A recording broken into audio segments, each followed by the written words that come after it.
जरा सोचिए एक ऐसी दुनिया के बारे में जहां सरहदों पर फौजें तेल या जमीन के लिए नहीं, बल्कि एक बहती हुई नदी के लिए खड़ी हों। इतिहास गवाह है कि हमने ब्लैक गोल्ड यानी तेल के लिए अनगिनत युद्ध लड़े हैं, लेकिन अब वक्त बदल रहा है। अब बारी है ब्लू गोल्ड की। वो पानी जिसे हम कुदरत का दिया हुआ मुफ्त तोहफा समझते थे, आज वो दुनिया का सबसे कीमती रिसोर्स बनता जा रहा है। क्या तीसरा विश्व युद्ध सच में पानी के लिए लड़ा जाएगा, या फिर ये जंग शुरू हो चुकी है, बस हमें इसकी आवाज सुनाई नहीं दे रही। जिस पानी को हम बेहिसाब खर्च करते हैं, वही पानी कल शायद दुनिया की सबसे महंगी और खूनी करेंसी बन जाए। Welcome to insights gateway. हम बात कर रहे हैं द जियोपॉलिटिक्स ऑफ वाटर के बारे में, एक ऐसा संकट जो हमारी दुनिया का नक्शा हमेशा के लिए बदल सकता है। शुरुआत करते हैं एक कड़वी सच्चाई से। पानी अब सिर्फ एक बेसिक ह्यूमन राइट नहीं रहा, ये एक कमोडिटी बन चुका है, एक ऐसा सामान जिसे खरीदा और बेचा जा सकता है। याद कीजिए वो दौर जब मिडिल ईस्ट में तेल के कुओं पर कब्जा करने के लिए तख्ता पलट हो जाते थे। आज ठीक वही तनाव उन जगहों पर देखा जा रहा है जहां जमीन के नीचे पानी के बड़े बड़े एक्वीफर्स मौजूद हैं। माहौल बदल चुका है। वॉल स्ट्रीट पर अब पानी का भी व्यापार हो रहा है, बिल्कुल सोने और तेल की तरह। लेकिन फर्क यह है कि तेल के बिना भी हम जी सकते हैं, मगर पानी के बिना नामुमकिन। समस्या का गणित बहुत सीधा और डरावना है। हमारी आबादी यानी डिमांड रॉकेट की रफ्तार से बढ़ रही है, लेकिन पानी की सप्लाई वो उतनी है जितनी करोड़ों साल पहले थी। वो फाइनाइट है। इसे एक्सपर्ट्स कहते हैं वाटर स्ट्रेस। जब किसी इलाके की प्यास बुझाने के लिए वहां मौजूद पानी कम पड़ने लगे तो समाज में दरारें आने लगती हैं, और जब प्यास और मुनाफे की जंग टकराती है तो नतीजा सिर्फ सूखा नहीं बल्कि तबाही होती है। क्या आपने अपने शहर में पानी के टैंकरों के लिए लंबी लाइनें देखी हैं? अगर हाँ, तो समझ लीजिए कि ये वाटर स्ट्रेस अब सिर्फ आंकड़ों में नहीं, हमारी रोजमर्रा की जिंदगी में दस्तक दे चुका है। इस संघर्ष की गहराई को समझने के लिए चलिए दुनिया की सबसे लंबी नदी के किनारे चलते हैं, नील नदी। इतिहास गवाह है कि मिस्र को नील नदी का तोहफा कहा जाता है। लेकिन क्या हो अगर ये तोहफा ऊपर से आना बंद हो जाए?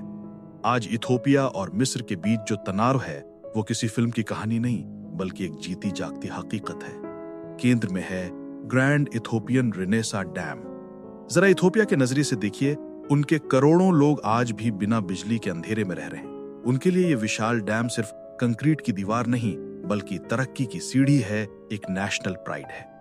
लेकिन जैसे ही हम नदी के बहाव के साथ नीचे मिस्र की तरफ आते हैं, कहानी बदल जाती है। मिस्र के लिए ये डैम उनके अस्तित्व पर एक सीधा हमला है।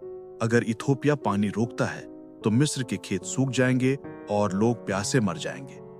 यहां सबसे पेचीदा बात यह है कि इस कहानी में कोई विलेन नहीं है। ये अच्छाई बनाम बुराई की लड़ाई नहीं है, ये जरूरत बनाम जरूरत की टक्कर है। दशकों पुराने औपनिवेशिक समझौतों ने मिस्र को पानी पर एक अधिकार तो दिया, लेकिन इथोपिया को नजरअंदाज कर दिया। आज इथोपिया उस पुराने ढांचे को चुनौती दे रहा है। जब दो देशों की प्यास एक ही नदी से जुड़ी हो और पानी कम पड़ने लगे, तो कूटनीति की आवाज धीमी हो जाती है और डर का शोर बढ़ने लगता है।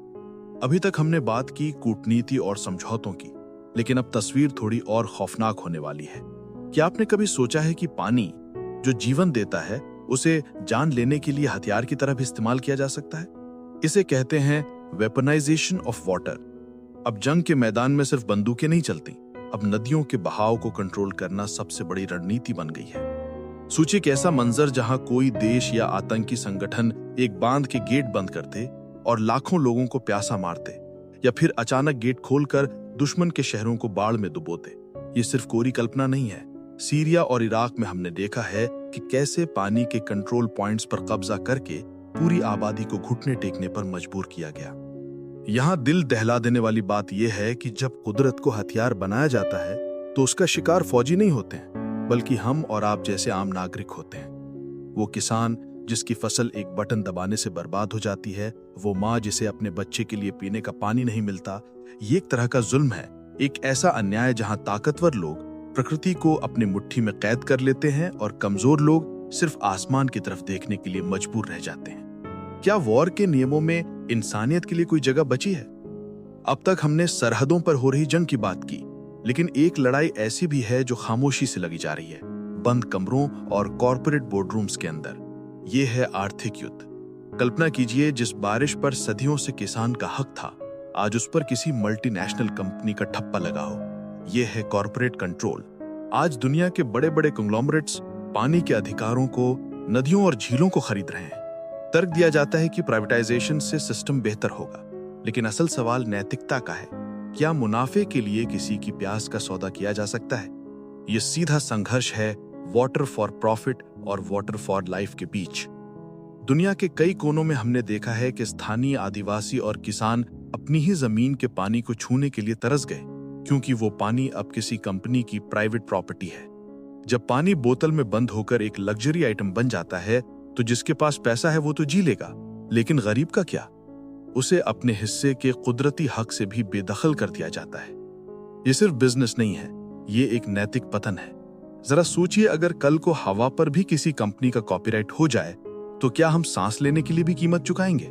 आखिर में चलिए अपनी नजर दौड़ाते हैं साल 2050 की तरफ। अगर आज हमने कुछ नहीं किया तो भविष्य की तस्वीर बहुत धुंधली और डरावनी हो सकती है। वैज्ञानिक और डेटा एनालिस्ट एक वार्निंग दे रहे हैं, वाटर रेफ्यूजी। कल्पना कीजिए दुनिया का वो मंजर जहां करोड़ों लोग अपनी जमीन, अपना घर छोड़ने पर मजबूर हैं, किसी राजनीतिक विचारधारा के कारण नहीं, बल्कि सिर्फ इसलिए क्योंकि उनकी जमीन प्यासी हो चुकी है। सरहदों पर तनाव होगा, संसाधनों के लिए संघर्ष होगा, लेकिन यहीं पर कहानी में एक मोड़ आता है। ये भविष्य पत्थर की लकीर नहीं है, हमारे पास उम्मीद की एक किरण है, टेक्नोलॉजी और इंसानी सहयोग। आज विज्ञान के पास वो ताकत है कि हम खारे समुद्र को पीने लायक बना सकते हैं और वेस्ट वाटर को रिसाइकल करके उसे जीवन दे सकते हैं। इजराइल और सिंगापुर जैसे देशों ने यह साबित कर दिया है कि पानी की कमी को टेक्नोलॉजी से हराया जा सकता है। असली समाधान बंदूकों या ऊंचे बांधों में नहीं है, बल्कि इंटरनेशनल कोऑपरेशन में है। हमें यह समझना होगा कि नक्शों पर खींची गई लकीरें इंसानों ने बनाई हैं, लेकिन हमारी बायोलॉजी कुदरत ने बनाई है। हम सब पानी से बने हैं। प्यास का कोई धर्म या देश नहीं होता। 2050 का भविष्य युद्ध का होगा या शांति का, ये इस बात पर निर्भर करता है कि आज हम एक दूसरे को दुश्मन की तरह देखते हैं या एक ही ग्रह के साथी की तरह। तो दोस्तों, पाने की ये कहानी हमें सिर्फ डराने के लिए नहीं है, बल्कि जगाने के लिए है। हमारे पास अभी भी वक्त है कि हम अपनी दिशा बदल सकें, क्योंकि आखिर में सवाल ये नहीं कि दुनिया बदलेगी या नहीं, सवाल ये है हम कब बदलेंगे। Thank you for watching this video. Insights gateway पर मिलते हैं अगले वीडियो में। Don't forget, like, share and subscribe.